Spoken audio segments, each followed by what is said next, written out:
I still remember the shock and awe of Cecil B. DeMille's The Ten Commandments. I saw it in a theatre when I was very young, but the pomp, pageantry, chariots, and especially the parting of the Red Sea stayed imprinted on my mind. I thought that Ridley Scott, with $200 million, 3D, 1,300 special effects shots, and an Oscar-winning actor Christian Bale as Moses, might top DeMille. Exodus, Gods and Kings has scale and majesty, but it's far less pleasurable. Scott's interpretation is grim, literally grey, and far too long. Scott plunges us into the action right away. Ancient Egypt is prospering with hundreds of thousands of Hebrew slaves toiling relentlessly at building pyramids and statues. Moses and Ramses, played by Joel Edgerton, are strapping warriors who love and protect each other. But then Moses finds out that he is Hebrew.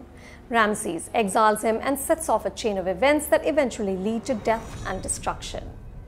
I don't know the biblical story well enough to know how much Scott has deviated from it, but one of his most radical innovations is that God is presented as a young boy. It's startling and powerful.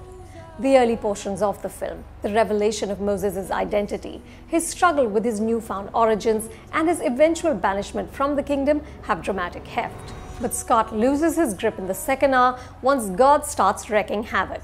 The Egyptians face frogs, locusts, boils, and then all their kids die. At which point Ramesses asks, what kind of fanatics worship such a god? I have to admit, I was thinking the same thing. The grimness is underlined by clunky dialogue. When Moses is asking Ramesses to let his people go, he replies, from an economic standpoint alone, what you say is problematic to say the least. It's hard to imagine that ancient Egyptians talk like this. But through it all, Christian Bale stays the course. Unlike the iconic Charlton Heston character, Bale gives us a fraught, complex Moses who doesn't have the luxury of certitude. He's torn, grieving, and conflicted. Exodus, Gods and Kings is both potent and tedious. I'm going with 2.5 stars.